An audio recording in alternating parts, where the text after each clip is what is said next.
자, 요한복음 14장 12절은 제가 읽고 설명을 드리도록 하겠습니다. 진실로 진실로 내가 너희에게 이르노니 나를 믿는 자는 또한 내가 하는 그 일들을 할 것이요 이것들보다 더 큰 일들도 하리라. 이는 내가 내 아버지께로 가기 때문이라. 자, 오늘은 요한복음 14장 12절에서 14절까지 짧게 하는데 이 안에 있는 내용들이 매우 사실은 중요합니다. 왜 중요하냐 하면은 14장 12절에는 진실로 진실로 내가 너희에게 이르노니 나를 믿는 자는 또한 내가 하는 그 일들을 할 것이요 이렇게 예수님이 직접 말씀을 했기 때문에 그렇습니다. 나를 믿으면 내가 하는 일을 너희들도 다 한다는 거거든요. 자, 이건 누구한테 전달했는 말씀일까요? 예수님이 우리한테 전달했는 말씀일까요? 아니면은 목사님들한테 전달했는 말씀일까요? 누구한테 전달했는 말씀일까요? 자, 이 말씀은 제자들한테 전달했는 거죠. 제자들한테 전달했는데 이 말씀 안에는 많은 함축된 그 내용이 있습니다. 예수님께서 이 말씀을 하시고 이 안에 있는 함축된 말씀이 어떤 건지 그런 부분들을 오늘 한번 살펴보려고 하거든요.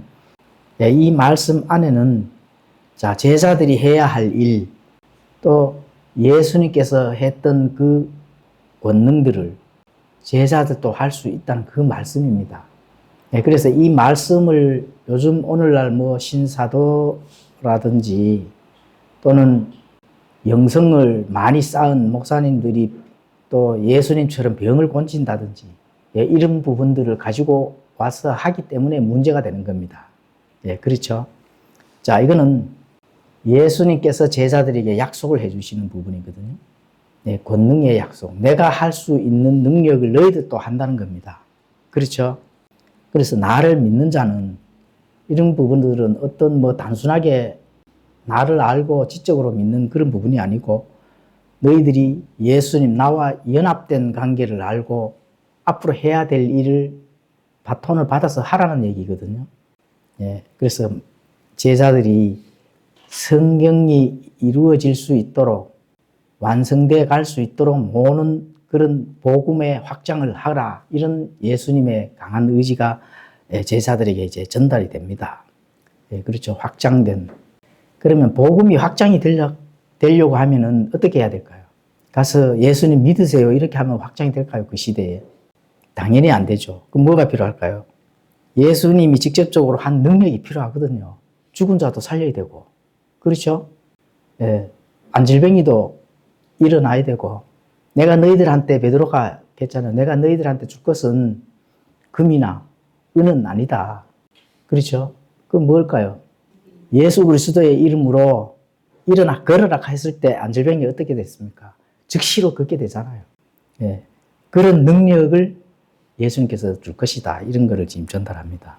그래서 예루살렘을 넘어 땅끝까지 복음이 전파될 수 있는 그런 사역이 확장되어 나간다 하는 거. 이런 부분들을 알 수가 있습니다. 자, 그리고 이것들보다 더 큰 일들도 한다. 이렇게 또 말씀합니다. 이것들보다, 어떤 일들보다. 죽은 자를 살리고 이런 거는 사실 표적밖에 안 되거든요. 더 큰 일이 뭘까요? 성령님을 선물로 주시겠다는 겁니다. 성령님을.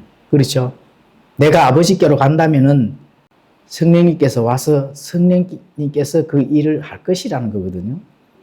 그렇죠. 그래서 그 성령님이 오심으로 해서 더 큰 일을 할 수가 있다. 본인의 목숨도 내놓을 수 있다는 겁니다. 예수님처럼.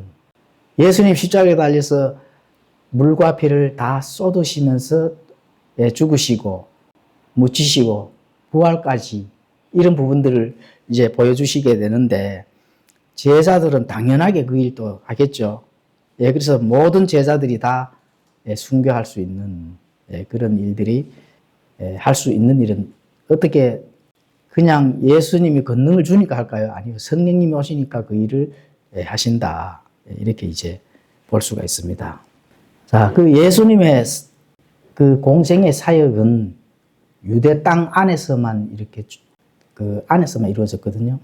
그러니까 유대 땅 안에서만 이제 국한이 되어 있는데 그 사도들의 사역은 오순절 이후 성령님의 권능을 입어서 전 세계로 확장이 되어가는 그런 일을 알 수가 있습니다. 베드로가 설교를 했을 때 하루 저녁에 3,000혼이나 구원을 받는 그런 일들이 생기잖아요. 그렇죠? 단번에, 영혼이 단번에 회개하는 그런 영적 결실, 영적 열매가 맺어지는 일. 예수님도 그런 일을 못 했거든요. 그렇죠? 그런데 하물며 예수님의 제자 사도 베드로의 그 설교에서 어부가 설교하는 그렇잖아요. 그 유대인들은 아주 베드로가 누군지 다 잘 알고 있거든요. 베드로가 누굴까요? 예, 글자도 모르는 어부였다는 사실. 그 어부가 설교를 하는데 어떻게 돼요? 3,000명이나 혼이 회개를 하고 돌아오는 그런 역사적인 사건이 일어난 겁니다. 예수님보다 더 큰일 한 거죠. 죽은 자를 살리는 것은 표적에서 한계가 지지만은 사람들을 회개를 시키고 하나님께로 돌아오게 하는 그거는 더 큰 일이라는 겁니다. 예수님보다 사실 더 큰 일이거든요. 예수님 직접 말씀하신 거잖아요. 이것들보다 더 큰 일들도 하리라. 예수님은 사실 유대인들을 설득을 못 시켰습니다. 기적을 일으키고 죽은 지 나흘이나 된 그 나사로를 살렸지만은 유대인들이 어떻게 됐어요? 랍비들 또 이 대제사장들은 예수님 보고 바알 세복을 힘입어서 지금 한다고 그런 아주 몰지각한 그런 예수님을 아주 격하시키는 그런 말조차 서슴지 않고 있거든요. 그런데 베드로는 하루 저녁에 3,000혼을 회심시키는 일을 하시잖아요. 예수님도 사실 못한 일을 하셨거든. 그러니까 베드로가 한 그 일이거든요. 그래서 더 큰 일도 하리라. 자, 그러면은 이는 어떤 이유 때문에 그래 될까요? 바로 내가 내 아버지께로 가기 때문에 그렇습니다. 예수님께서 승천하신 이후에 그 제자들은 엄청난 그런 큰 일을 한다. 그래서 더 큰 역사로 확장돼 가는 그 일을 예수님께서 직접 제자들에게 이제 전달하신 겁니다. 자, 이 말씀이 사도행전 1장 8절에 가보시면은 오직 성령님께서 너희에게 오신 뒤에 너희가 권능을 받고 예루살렘과 온 유대와 사마리아와 맨 끝 지역까지 이르러 나를 위한 증인들이 되리라. 그렇죠. 자, 1차 여기서 적용되는 건 제자들입니다. 사도들. 그리고 뭐 2차 또 우리 영적으로 성도들에게도 적용이 가능한 그런 일이죠. 그렇죠. 여기서 뭐 권능을 받는다, 권능을 받는다 하는 거는 뭐 죽은 자를 살리고, 그렇죠.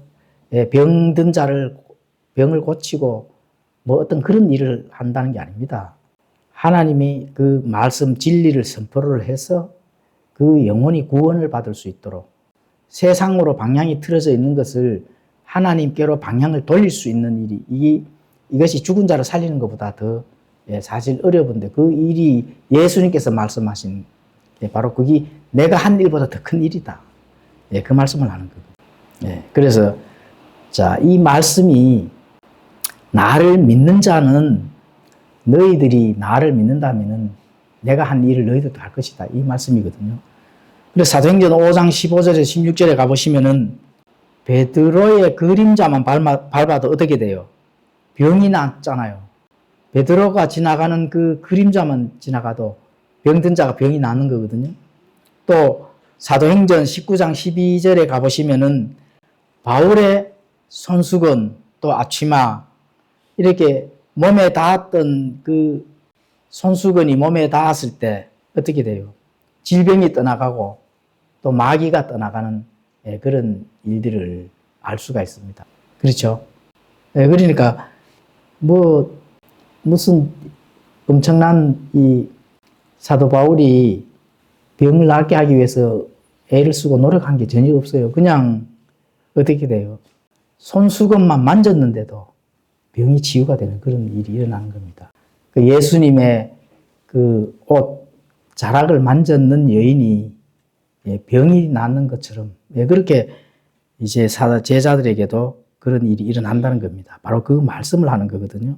그리고 방언도 하고 복음이 민족의 장벽을 넘어가려고 하면은 방언을 해야 되거든요. 오늘날 방언은 무슨 방언이에요? 오늘날 방언은 가짜 방언이죠. 혹시 주위에 방언하시는 분들 있으세요? 한 번도 못 보셨어요? 무슨 말인지 뭐 알아듣는 자, 그래서 제자들이 이런 표적을 행할 수 있었던 것은 바로 예수님께서 예수님이 하셨던 일을 할 수 있도록, 왜냐하면 온 세계에 복음이 전파되려고 하면은 성경 말씀이 또 성경 기록이 완성되기 전이기 때문에 또 유대인들로부터 이제 이 복음이 전해져야 되거든요. 유대와 또 사마리아와 또 온 맨 끝 지역까지 복음이 전파되려고 하면은 이런 표적이 필요하다. 그 표적이 필요한 하나님의 경륜의 그 시대가 있었던 겁니다. 오늘날 그런 걸 한다 하면은, 그러나 하나님이 이미 끝났는 부분들을 그렇게 영적인 부분들을 바깥으로 뭐가 드러나기 위해서 하는 그런 거는 모두 다 가짜다, 이렇게 보시면 되는 겁니다. 가짜다. 내게 바깥으로 드러나서 하는 일들은 그보다 더 큰 일이 뭘까요? 죄인이 회심을 하는 게 더 큰 일입니다.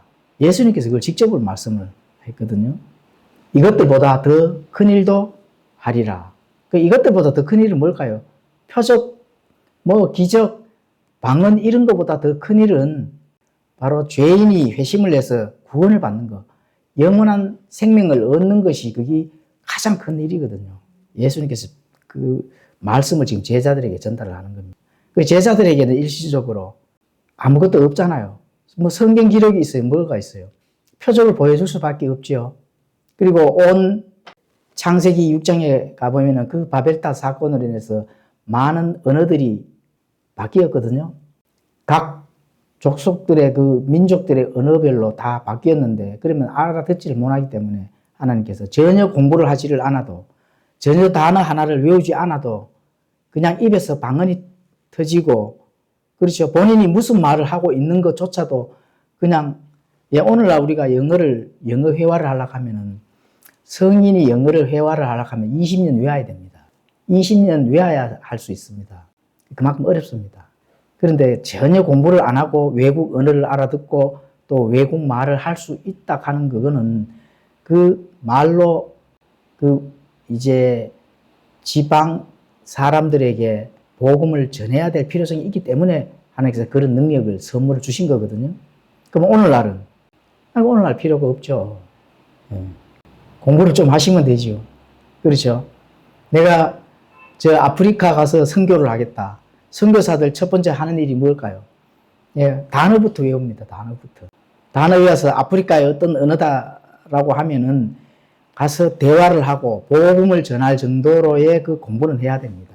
자, 이스라엘에 가서 이스라엘 현지인들을 복음을 전하려고 하면은 뭐를 배워야 될까요? 히브리어를 알아야 됩니다. 히브리어를. 물론 영어를 좀 하면은 영어로 또 그 분들은 다 또 하기 때문에.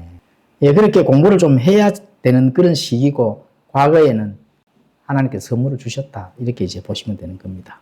자, 이런 외적 표적들이 예수님이 약속을 해주신 것은 문자 그대로 성취되었다 하는 그런 바로 증거고, 또 성령님께서 함께 하고 있다는 하는 증거입니다. 제자들도 우리가 똑같은 사람인데 무슨 이렇게 장풍이 가서 이렇게 본인들이 능력이 생겨지는 게 아닙니다. 성령님이 함께 하셨다 하는 그 증거거든요.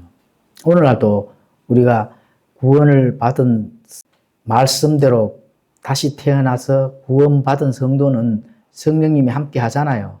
성령님이 함께 한다 하면은 하나님께서 원하시는 그 방향으로 간다 하면은 반드시 성령님께서 하실 수 있도록 도와주실까요? 안 도와주실까요? 도와줍니다. 병 고치는 걸 도와주는 것이 아니라 참된 복음을 잘 전할 수 있도록 지식과 지혜를 성령님께서 해주신다. 이런 거를 믿고 우리가 거기에 할 수 있는 일을, 사람이 할 수 있는 일을 해야 됩니다. 기도도 하시고, 또 성경책도 많이 읽으시고, 또 경건서적도 많이 읽으시고, 이런 것들, 지식들이 모아졌을 때, 그 안에서 지식과 지혜가 융합이 됐을 때, 결정적으로 성령님이 방향 전환을 할 수 있도록 해주신다 하는 거. 그럼 오늘날도 그건 똑같습니다. 그렇게 된다면은 실수 없이 신앙의 여정을 갈 수가 있다 하는 거죠. 그래서 그게 이제 분별의 영입니다. 내가 모르는데 분별할 수 있을까요? 모르면 분별할 수가 없습니다. 아는 것에서 성령님께서 도와주신다고 하는 거예요. 네, 모르는 데서 성령님이 기적을 일으키실까요? 아닙니다. 내가 아는 만큼만 성령님께서 그 분량대로 해주신다고 하는 거예요. 전혀 모르면 성령님이 움직일 수가 없는 거죠. 그냥 구원만 받고 그냥 가만히 있다. 전혀 모른다 하면 성령님이 움직일 수가 없는 겁니다. 할 수가 없거든요. 그래서 중요한 거는 뭐가 필요할까요? 성령 충만이 거기서 나오는 겁니다. 성령 충만. 네. 그래서 우리가 부지런히 성경책을 읽고 또 거기에 따르는 많은 하나님이 주시는 지식들을 우리가 마음에 또 우리 머리에 잘 담아 놓으면은 성령님께서 지혜를 주시고 인도해 주신다 하는 것은 오늘날도 똑같습니다. 자, 그 예수님은 이제 친히 기적을 이제 행하셨지만 제자들에게는 바로 그 권능을 위임을 하셨다. 이렇게 이제 보시면 되고, 제자들이 행한 기적들은 그들 자신의 능력이 아닙니다. 그럼 누구의 능력일까요? 승천하시고 또 성령님이 오셔서 여전히 제자들과 함께 하신다 하는 것. 예수님이 떠나가셨지만은 너희들 외롭지 않게 또 해야 할 일들을 할 수 있도록 성령님을 주신다 하는 거 예수님이 약속을 하셨잖아요. 예, 그렇죠. 그 성령님이 주셨는 그 약속은 현재도 유효하다 하는 거. 이거 꼭 기억을 해 주셔야 됩니다. 나 혼자만 있는 것이 아니거든요. 성령님이 나와 함께 해 주신다 하면은 내가 어떤 일을 하더라도 바른 길, 옳은 길, 진리의 길을 갈 수 있도록 성령님께서 도와주신다 하는 거. 예, 이걸 꼭 믿고 의지를 해야 된다. 예, 이걸 지금 성경이 가르치는 거거든요. 자, 13절도 읽도록 하겠습니다. 너희가 내 이름으로 무엇을 구하든지 내가 그것을 행하리니 이것은 아버지께서 아들 안에서 영광을 받으시게 하려 함이라. 예, 14절도 너희가 내 이름으로 무엇이든지 구하면 내가 그것을 행하리라. 자, 그러니까 너희가 내 이름으로 무엇을 구한다면은 내가 그것을 행한다는 겁니다. 그러니까 우리가 구한다 하면 행하는 건 누구라고요? 예수님이 행한다는 거거든요. 예, 그렇죠. 자, 이게 이제 문제가 되는 거거든요. 내 이름으로 구하면은, 우리 과거에, 우리 뭐 자매님들도 마찬가지지만은 장로교 다닐 때, 그렇죠. 예수님 이름 많이 파셨죠. 예수님 이름으로 귀신아 물러가라 하고 이렇게 됐잖아요. 그죠? 예, 그게 뭐 이런 데서 다 나오는 거거든요. 너희가 내 이름으로 간구를 하면은 또 무엇이든지 구하면 예수님이 뭔가 해주실 것이다. 예, 자, 이게 무슨 말일까요? 그래서 뭐 알아야 그런 거를 또 바르게 우리가 갈 수가 있거든요. 모른다면 또 이 말씀을 가지고 남용을 하기 때문에 문제가 생기는 겁니다. 자, 어쨌든 이 문맥을 무시하는 현대 신사도들, 또 신사도들을 교회에 다니고 있는 신자들의 이 문제가 되겠죠. 또 일부 개신교인들도 그렇고. 자, 이 말씀은 사도들에게 주신 표적이다. 또 그 권능이다. 이렇게 보시면 됩니다. 오늘날 일부 이 많은 분들이 이 말씀을 가지고 본인들이 막 병을 고치고 외국에도 지금 엄청나게 지금 흥행을 하거든요.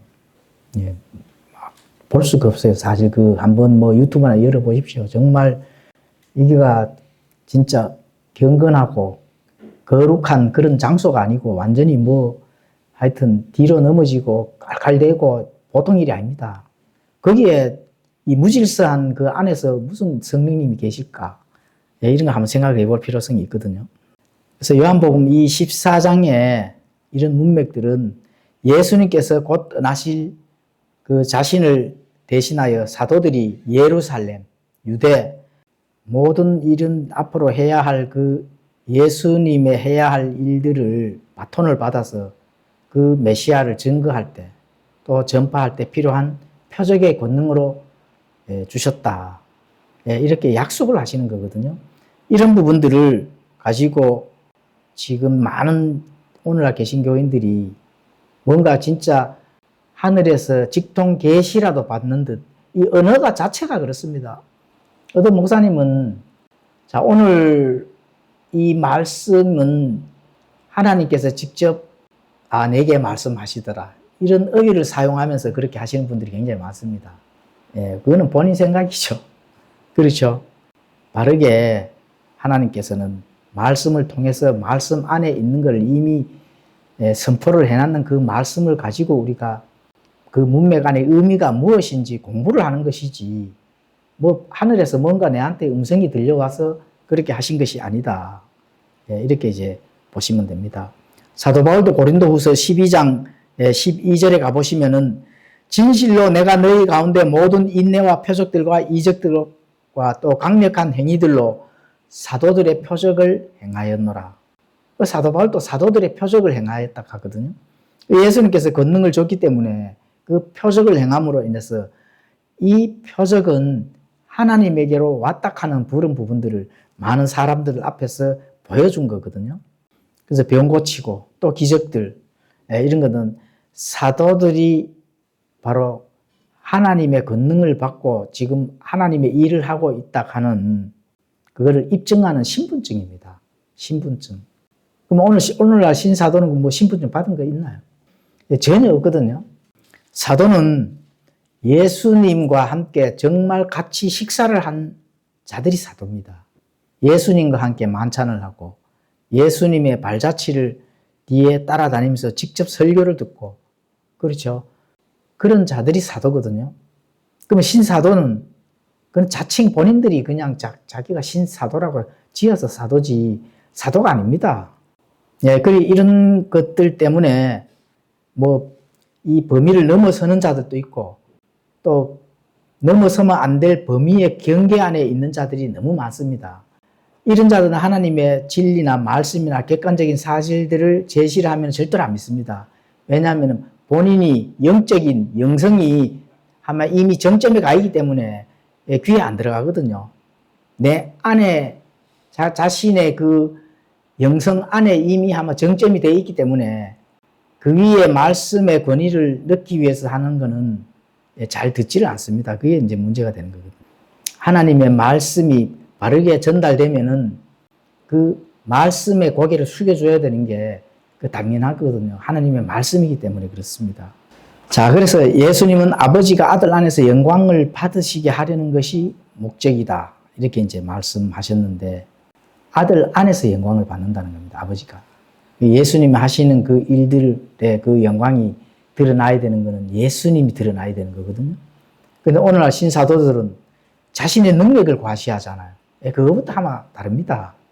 예수 그리스도의 그 영광, 하나님의 영광을 위해서 뭔가를 하는 것처럼 하지만 자신들이 드러나는 거죠. 그렇죠? 어떤 사람이 뭐 어쨌든 병을 고치고 이렇게 하는 걸 보면은 아, 그분 대단하다 이래 되잖아요. 그게 그 줄기 자체가 하나님의 그 속성하고는 완전히 다른 거거든요. 하나님이 영광 받아야 되는데 어떻게 돼요? 중간에 사람이 영광을 가로채는 그런 표적을 하나님께 주시겠어요? 우리가 상식적으로 생각을 해도 안 맞거든요. 그래서 그런 거는 바로 이런 말씀과 구절을 오용을 한다 하는 그런 부분들이 굉장히 중요합니다. 그럼 왜 오늘날 그들이 이 말씀에 집착하는가? 이걸 한번 살펴보도록 하겠습니다. 본인들이 세운 신사도적인 그런 영적 부분들을 바로 신학을 통해서 자신의 정체성들을 유지하고 또 기적이라는 그런 동력이 당연히 필요하죠. 자신들의 신학이나 자신들의 영적 정체성을 유지하고 높이기 위해서는 바로 이런 기적을 우리가 일으킬 수 있다 하는 그런 그가 동력이 되는 겁니다. 그게 가짜죠. 자신들의 신학이나 자신들의 정체성이 높여져야 되나요? 누가 높여져야 돼요? 하나님이 높여져야 되고 하나님이 영광을 받아야 되고 예수 그리스도가 높여져야 된다 하는 거예요. 그런 부분들을 왜 사람들은 간과할까? 그래서 이 말씀에 집착을 하게 되는 겁니다. 그렇게 또 그런 걸로 이 신사도적인 행동을 보였을 때 즉각적인 보상 또 센세이션한 어떤 자극들, 그렇죠? 그런 것들이 막 나타나거든요. 뭔가 꼭 되는 것처럼 해요. 사실은 뭐 이루어지는 것도 사실 없어요. 결과론적으로는 없거든요. 그래서 구하고 신사도가 뭔가 하면은 내가 뭔가 꼭 받은 것 같은, 보상을 받은 것 같은 즉각적으로 이런 일이 일어나는 겁니다.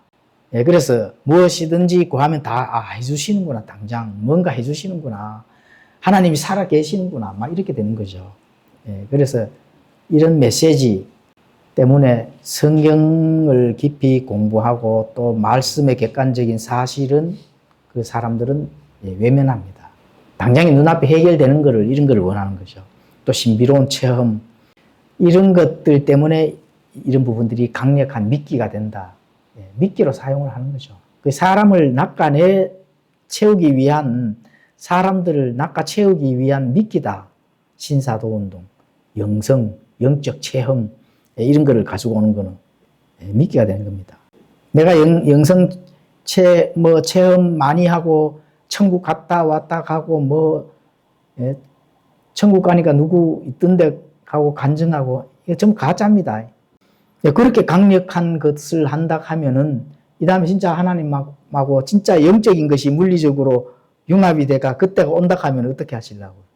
가짜가 드러나죠, 당연히. 지금은 보지 않고 믿음이 필요한 시대거든요. 내 양심 안에 있는 하나님의 진리가, 말씀과 그 9가지 성령의 열매가 나타나는 그 예수님의 성품이 바깥으로 드러나는 그 열매가 필요한 거지. 그게 믿음에서 나오는 거거든요. 믿음의 기초, 반석 위에서 나오는 거거든요. 그런 건데, 외부에 영적인, 보이지 않는 영적인 것들이 뭔가 막 물리적인 걸로 나타나고, 이런 거는 있을 수가 없다. 자, 그래서 이런 분들은, 이런 신사도의 이 신자들은 영적 권위의 그 정점에 가 있는 자들이 됩니다. 예수님 이름으로 명하노니 나으라 하면 다 나게 되고, 그리고 또 외치면은 기적이 또 일어나는 것처럼 보이고, 사실 기적이 아닙니다. 기적이 아니거든요. 죽은 자 한 3일이 아니라 하루 만에 죽었어. 죽은 시체를 갖다 놓고 살려보라고 하면 살릴 수 있겠어요? 없습니다. 과거에 어떤 유튜브 동영상 제가 한번 봤거든요. 누가복음에 가보면은 어떤 독을 먹을지라도 낫는다 하는 게 있거든요. 그러니까 어떤 목사가, 신사도 목사가 독사에게 실제로 물렸어요. 물려서 본인이 정말로 강력하다 하는 것을 보여주기 위해서 물렸는데 어떻게 됐을까요, 결과는? 독 때문에 죽었습니다. 그런 무지몽매한 일을 하는 그런 신사도 목사도 있다. 그거는 한국에 있지 않는 외국 일이지만은 그래도 다양한 그런 각도로 많은 사람들을 미혹하는 그런 영들을 뿌리고 있다는 거죠. 자, 그래서 그 신사도의 그 지도자들, 그렇죠. 절대화 시키고, 사람을 절대화시키고, 또 자신들의 어떤 신학적인 특성들을 이제 욕심으로 자기가 드러나기 위한 그런 것들로 한다 하면은 바로 이런 부분들을 사상 누각이라고 합니다. 사상 누각. 사상 누각이 뭔지 모르죠, 잘. 저도 몰랐는데 한번 이렇게 살펴봤거든요. 모래 위에 지은 집이라고 하더라고요. 모래 위에 지은 집, 사상 누각이. 모래 위에 지었다 하면은 당연히 무너지겠죠. 그래서 무엇이든지 구하면은 예수님께서 해주신다고 하니까 이 단어에만 꽂히는 겁니다. 그렇다면은 예수님께서 이런 말씀들을 주는 그 배경이나 경륜, 그렇죠. 이런 것들은 완전히 무시하고 자신들의 욕망을 채우는 그 말씀으로 받아들인다. 그거 절대로 안 됩니다. 하나님의 성품, 믿음, 반석 위에 내가 서 있게 되면은 이 다음에 진짜 예수님을 만났을 때 보상은 언제 받아요? 예수님을 만나면 다 보상을, 눈물을 닦아주신다 하잖아요. 내가 인내하고 믿음으로 지켜서 힘들게 나아가는 그런 부분이 있다면은 예수님이 직접 눈물을 닦아주신다 하는데 그보다 더 큰 보상이 어디 있어요? 그때 내가 인내하고 기다리는 그 믿음이 지금 필요한 시대지, 당장 센세사의 기적이 일어나고 다 보상을 받았네. 기적을 일으키고 있으면. 능력도 받고 다 했으면 끝났네요. 그렇죠? 그런 거는 안 된다. 우리 성경신자들은 그런 거를 굉장히 배척합니다. 그래서 조그만한 어떤 영적 체험들이 말씀 위에 올라서서 있다면은 그런 거 굉장히 이 성경신자들은 배척을 합니다. 자, 하나님의 말씀은 살아 있습니다. 히브리서 4장 12절. 예, 그렇죠. 예, 그래서 그 말씀이 각 시대마다 성도에게 하나님이 요구하는 너가 이렇게 실행을 해 하는 그 요구하는 사항이 다르다 하는 거. 예, 믿음은 똑같습니다. 믿음은 똑같지만 내가 해야 할 일들이 다르다는 겁니다. 실제로 바깥에서 해야 할 일들이 다르거든요. 그리고 사도들에게 주신 표적의 약속을 오늘날 보편적인 그 원리로 생각을 하고 또 그런 일들이 맞다 이렇게 했을 경우에는 그 사사로이 개인 사적으로 성경을 해석하는 거기 때문에 위험하다 이렇게 이제 볼 수가 있습니다. 사도행전 4장 12절에는 하나님의 말씀은 살아있고 권능이 있으며 양날 달린 어떤 검보다도 예리하여 혼과 영과 영 및 관절과 골수를 찔러 둘러 나누기까지 하고 또 마음의 생각과 의도를 분별하시는 분이니 하나님의 말씀은 살아있죠. 그렇죠. 말씀이 살아있다 하면 그 말씀만 붙들면 되는 거거든요. 뭐 기적을 일으킬 필요가 없습니다. 옆에 있으신 분이 영혼을 구원시키면은 그럼 병든 자를 암이 걸려서 한 달 만에 죽는 사형 선고를 받았어. 빨리 구원시키는 게 먼저지. 암병을 낫게 해주는 게 먼저입니까? 구원시키는 게 먼저입니까? 아니, 구원을 시키면은 영원한 하나님의 왕국에서 살 수 있는데, 뭐, 말이 안 맞죠? 그렇죠? 자, 하나님의 말씀은 살아있는 것이 히브리서 4장 12절의 주어를 사람들이 잘 몰라요. 주어. 자, 하나님의 말씀은 살아있고, 까지가 주어거든요. 나머지는 그냥 말씀이 살아있기 때문에 나타나는 결과입니다. 그래서 주어는 하나님의 말씀이 살아있다는 거거든요. 그 말씀이 살아있다 하는 거는 말씀에 뭐가 있다는 거예요? 숨이 있다는 거거든요. 말씀에 숨이 있는 겁니다. 그래서 오늘 학자들이나 목사들이 이 성경의 믿음은 자, 어디 안에만 가다 둘까? 원본 안에만 가다 둡니다. 지금보다 조금 어렵습니다. 한 10분 내로 끝은 내는데 조금 어려우니까 잘 들어보시면 좋습니다. 근데 이런 부분들은 성경 신자라면 좀 사실 알아야 되거든요. 왜냐하면 많은 부분들 나보다 더 큰 일을 할 수 있다 하는 게 기적을 일으키는 것이 아니라 했잖아요. 그 뭐를 일으킬까요? 예수님을 전하는 게 기적을 보다 더 위에 있다 하잖아요. 복음을 전하는 게 기적을 일으키는 그 위에 있다는 거거든요. 내보다 더 큰 일이라는 거거든요. 예수님께 직접 말씀하셨잖아요. 그러면은 조금 하나님의 하시는 그 역사적인 사건들을 조금 아시면 좋습니다. 자, 여기서, 자, 하나님의 말씀이 살아있는데 그 말씀 안에 숨이 있다는 거거든요. 살아있다 하는 거는. 그거를 신학적으로는 영감이라고 합니다. 그렇죠? 예, 모든 성경 기록은 하나님의 영감으로 주어진 것이라고 말씀하시잖아요. 그렇죠? 그러면은 영감이 있다 하는 거를 지금 없는 원본 안에만 가둬놔 버리면 어떻게 돼요? 지금 우리가 읽는 이 성경은 숨이 없는 거잖아. 왜냐하면 원본 안에만 가둬놨으니까. 많은 목사님들한테 성도들하고 대화를 한번 나눠보세요. 왜 오늘날 이렇게 사람들이 배교하고 미혹의 영에 이리저리 바람에 휩쓸릴까? 숨이 없는 성경책에 숨이 들어있고 말씀이 살아있다 하는 것을 본인들은 모르기 때문에 그렇습니다. 모른다 하면 어떻게 결국은 어디로 넘어가요? 하나님의 두려움을 모른다는 거거든. 네, 그래서 많은 부분들 배교가 생기고 미혹의 영에 이리저리 휩쓸리고 타협하고 이렇게 하는 겁니다. 오늘 한번 뉴스를 한번 보십시오. 며칠 전에도 뉴스 계속 터지대 그 유명한 그 큰 교회 목사들이 다 지금 다 타락을 해가지고 타락을. 하나님께서 미혹의 영을 지금 이 세상에 확 뿌려놓았다 하는 건 뭡니까? 이 마지막 때라는 거거든요. 언제 진짜 나팔 불지 모릅니다. 정신을 바짝 차려야 되는 그런 부분이거든요. 그래서 4장 12절 말씀이 살아있다 하는 거는 숨이 있는데 숨을 학자들과 목사들, 신자들은 뭐 아는지 모르는지 목사들은 원본에만 영감이 있고 숨이 있고 이 사관에 숨이 없어. 왜냐하면 오류가 있기 때문에. 오류가 있는데 하나님의 말씀이 숨이 있다 하면 안 되잖아요, 당연히. 그렇죠? 예, 그래서 역본에는 필사본에는 숨이 없어. 학자들이 원본에 가깝게 성경을 자꾸 개정하고 또 오류가 있는 부분을 고쳐 나가서 원본에 가까운 데까지 가야 돼. 이렇게 됩니다. 예, 숨이 없다는 겁니다. 예, 그게 굉장히 진짜 중요한 사안이거든요. 그래서 이런 부분들을 믿게 되면은 모래 위에 집을 짓는 사상 누각이 된다. 예, 당연히 배교하게 돼 있습니다. 비진리와 타협하게 돼 있다고 이렇게 보시면 되는 겁니다.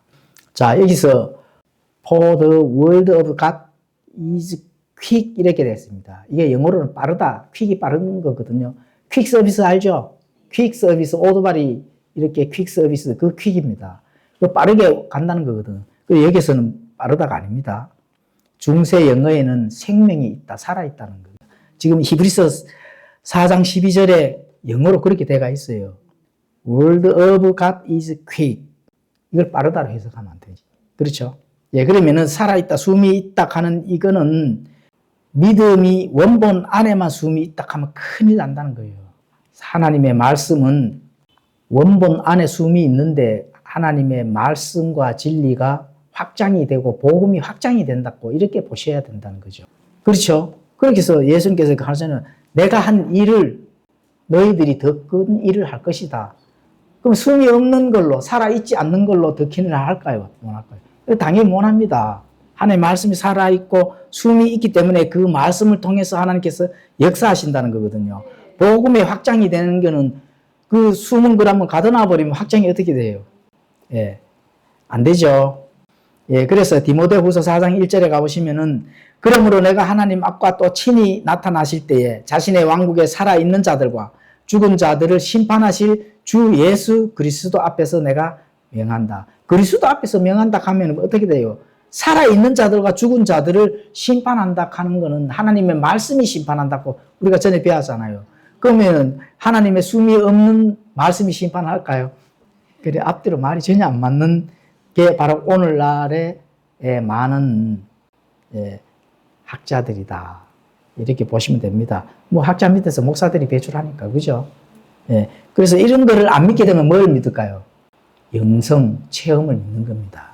하나님의 말씀이 살아있다 하는 걸 안 믿으면은 글로 넘어가게끔 돼가 있거든요. 예. 그래서 이 말씀이 바로 너희가 내 이름으로 무엇인지 구하면 내가 그것을 행하리라 이걸 가져와가 예수님의 이름으로 마귀를 쫓고 귀신을 쫓고 병을 고치고 이런 쪽으로 본인이 뭔가 권능의 실력을 행사하는 것처럼 이렇게 하다가 멸망으로 가는 겁니다. 네, 그런 교회가 있다면 빨리 탈출해야 되겠죠. 자, 그래서 필사본과 역본의 영감에 대해서 잠깐 말씀을 드리도록 하겠습니다. 자, 살아있는 금, 히브리서 4장 12절. 영감은 바로 그 인격 그 자체거든요. 인격입니다, 인격. 예수 그리스도의 그 인격, 하나님의 인격, 성령님의 인격 그 자체가 숨입니다. 그래서 많은 학자들이 원본에만 이 숨이 있다 하는 걸 제한하려고 하는데 물리적인 영감을 물리적인 종이나 양피지에 가두는 그런 오류가 되는 거겠죠.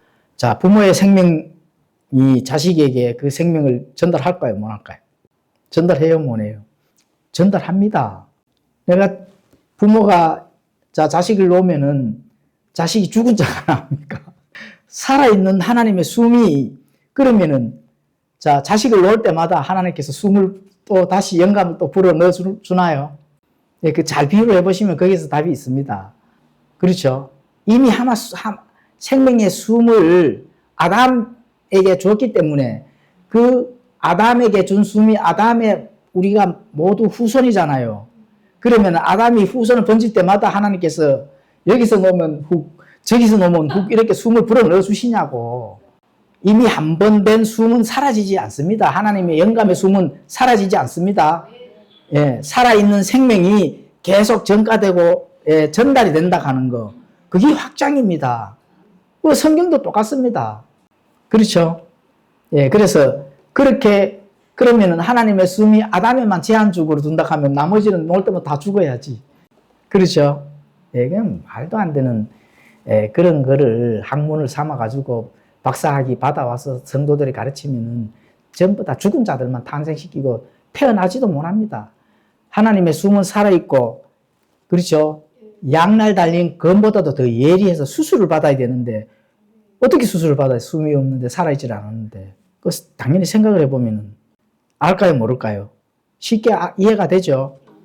자, 그래서 살아있는 검입니다, 검. 오늘날 우리를 찌르고 쪼개는 권능을 행한다면은 그것은 우리가 읽는 그 성경이 지금 살아있기 때문에 그렇게 성령님께서 할 수가 있는 겁니다. 말씀으로 죽었던 우리를 살리시고, 그렇죠. 육체에 붙어 있던 이 우리의 영과 혼을 쫙 쪼개서 성령님에게로 딱 전달돼서 성령님이 봉인을 할 수 있는, 그 수술이 가능한 것은 말씀의 검이다. 그 말씀의 검은 하나님 숨이 있기 때문에 말씀의 검이 움직이는 거죠. 그렇죠. 그래서 어떻게 원본 안에만 가다 둔다면은 지금의 우리의 영과 혼을 수술할 수 있겠는가? 예, 못합니다. 예, 수술이라는 그 의의도 성경에 다 나옵니다. 나중에 이건 또 자세하게 공부를 해볼 때 하겠습니다. 자, 그러면 필사본과 역본의 영감. 웨스트민스터 1장에 가보시면은, 1장 8항에 가보시면은, 모든 시대에 순수하게 보존되었다. 또, 보존되었다. 이 말은 곧 영감이 모든 시대의 성도들에게 전달되었다는 거거든요. 예, 그런, 그 웨스트민스터 신앙 그 고백에처럼 그 말씀을 믿어야 된다 하는 거. 그렇죠. 예, 그런 성경관을 가져야 되는 겁니다. 그런 진리에 입각한 그 성경관을 가져야만 하나님께서 정확하게 나에게 전달하신 그 말씀을 통해서, 그렇죠. 예수님보다 더 큰 일을 할 수 있는 일이 거기에서 나오는 겁니다. 그게 능력입니다. 병 고치는 거, 그 능력이 아니에요. 그보다 더 큰 일을 하도록 예수님께서 바라시고 있으신데, 하지도 못하는 병 고치고 이렇게 사람들을 미혹해서 좋지 않은 비진리의 그 길로 간다 하면 그 책임은 그 사람이 다 져야 된다. 예, 이런 부분들을 알 수가 있습니다. 자, 필사본도 마찬가지입니다. 자, 하나님은 살아있는 양심의 그 성도들의 손을 통해서 섭리 가운데 또 인도하시고 이렇게 해서 원본의 영감을 어떻게 돼요? 사본으로 고스란히 옮겨 놓으셨다. 그래서 사본들도 다 하나님의 말씀, 그리고 오류가 없어야 된다 하는 거. 그렇죠. 오류가 없다면은 영감이 살아있는 숨이 그대로 전달된 거죠. 그 의미가 형태적 그 전달 과정이 형태소라면은 그 반드시 그 안에는 영감이 들어있는 게 전가가 됐다 하는 거. 그게 보존이거든요. 그런 부분들을 우리가 성경관을 믿어야 된다. 이렇게 알 수가 있습니다. 자, 그래서 이런 부분들을 알지 못하기 때문에 비진리, 신사도 그냥 체험 뭐 이런 쪽으로 넘어갈 수밖에 없습니다. 하나님의 말씀이 바르게 그 안에 있는 기록을 믿지를 않기 때문에 그렇거든요. 그래서 모든 이 학자들은 기록된 말씀, 사본이나 역본이나 이런 거는 불완전하다. 우리가 믿는 학설을 믿어라. 학문을 믿어라. 이렇게 하거든요. 그래서 그걸 가다 놓는 이유는 자신의 입에서 나오는 그 방향성이 너희들이 이걸 믿어야 돼. 나를 따르면 돼. 결국 누가 정점에 가 있어요? 말씀 위에. 학자들이나 목사들이 그 말씀 위에 정점에 가 있다 하는 거예요. 이거 반드시 깨달아야 됩니다. 깨닫고 말씀 위에 목사들이나 학자들이 그 위에 올라서 있다 하면은 빨리 정리를 하셔야 된다. 이런 걸 알 수가 있습니다. 그런 거 확인을 해야 돼요. 확인을 해야 될 시대가 왔습니다. 그래서 기록된 말씀이나 문맥보다 지금 내가 행하는 기적, 직통 계시가 더 중요하다. 이런 부분들을 성도들에게 전달한다 하면 즉시로 빨리 확인을 하고 바른 길로 가셔야 된다. 이렇게 이제 볼 수가 있습니다. 원본 성경은 오류가 없는데, 근데 원본 성경에 오류가 없다고 많은 학자들이나 목사들이 그렇게 합니다. 그러면 원본 성경이 오류가 있다 하는 사람이 있어요. 이 설이 굉장히 의미가 없는 말이거든요. 원본 성경이기 때문에 오류가 없는 것은 논할 가치가 없습니다. 원본이기 때문에 당연히 오류가 없는 건데, 원본이는 오류가 없어. 이 말을 한다 하는 그거는 학문적인 가치가 전혀 없고 박사학위 받을 가치가 전혀 없습니다. 그렇죠. 원본인데 원본이 오류가 있으면 당연히 안 되겠죠. 그런데 원본이 없거든, 이 땅에는. 그래서 이 땅에 있는 거는 다 불안해. 오류가 있어. 이렇게 나가는 겁니다. 그러면 오류가 있기 때문에 목사들이 풀어주는 해석에 거기에 너희들이 믿어. 이런 거거든요. 그래서 해석이 나오는 겁니다. 자, 그래서 신사도 또 원본 성경은 불안해. 그렇죠. 또 목사님들이 이제 불안한 이런 부분들을 우리가 다 해석하는 것만 믿어. 이렇게 되는 이런 부분들은 바로 이제 말씀 보존을 할 수 있는 그 반석 위에 서 있는 것이 아니다. 이렇게 이제 보시면 됩니다. 하나님께서 보존해 주셨다 하는 그런 부분들을 성경 기록에 나옴에도 불구하고 믿지 않고 자신들이 모든 것을 해 나가야 되는 학문을 믿는다. 이렇게 이제 보시면 되거든요. 또 교리나 또 체험 이런 걸로 바로 집을 짓는다. 모래 위에 집을 짓는 거나 마찬가지입니다. 그렇게 되면은 결국은 오류가 있다고 믿는다 하는 거는 뭘 성경을 어떻게 믿는 거예요? 불신, 의심으로 항상 바라보는 거예요. 아, 이 말씀은 오류가 있지. 항상 의심을 가지고 있다 하는 거예요. 그러니까 조심해야 됩니다. 자, 그런 의심 속에서 신앙생활을 하다가 자, 인생이 끝나는 시기점이 왔을 때는 그때는 뒤돌아볼 수가 또 되돌이킬 수가 없다. 이거 분명히 깨달아야 됩니다. 자, 베드로전서 1장 23절에서 24절을 읽고 마치도록 하겠습니다. 너희가 다시 태어난 것은 썩을 씨에서 태어난 것이 아니요 썩지 아니할 씨에서 난 것이며 살아있고 영원히 거하는 하나님의 말씀으로 된 것이니 이는 모든 육체는 풀과 같고 사람의 모든 영광은 불의 꽃과 같기 때문이라. 풀은 마르고 그것의 꽃은 떨어지나 주의 말씀은 영원토록 지속되나니 복음에 의해 너희가 선포된 말씀 곧 이 말씀이니라. 자, 풀은 마르고 오늘 제목이죠. 풀은 마르고 그것의 꽃은 떨어지나 세상 학문이나 그렇죠. 학자들이 주장하는 설이나 뭐 박사 학위가 와서 뭔가를 하는 그 학위가 중요한 게 아닙니다. 그건 뭐예요? 풀이고 꽃이거든. 그건 떨어집니다. 그런데 정말 진리의 말씀, 하나님의 말씀 그대로 믿는 그 말씀은 뭐라고요? 영원토록 지속된다는 거예요. 시들다든지 땅에 떨어질 수가 없는 게 그 말씀이다. 그런데 그 말씀이 복음에 의해 우리에게 선포된 말씀이라는 겁니다. 그 말씀이 기적보다 더 좋은 거죠. 기적보다 더 능력이 있는 거거든요. 그래서 예수님이 오늘 이 말씀은 바로 내가 한 일보다 너희들이 더 큰 일 하는 것이 뭘까요? 바로 하나님의 영원하게 풀이나 꽃처럼 떨어지지 아니하고 시들지 아니하는 영원한 그 말씀으로 우리가 다시 태어났다는 겁니다. 그게 썩을 씨가 아니라는 거죠. 그렇죠?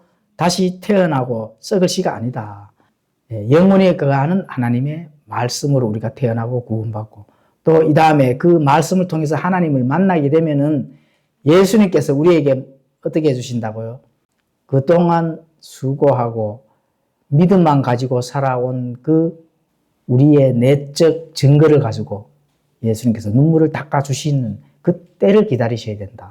그렇죠? 그 때를 기다리시고 그러면은 또 그 이후에 예수님께서 상속 보상의 그 약속대로 1.1의 그 말씀대로 우리에게 다 보상을 해주신다. 이런 믿음을 믿으셔야 됩니다. 기도하고 마치겠습니다. 하나님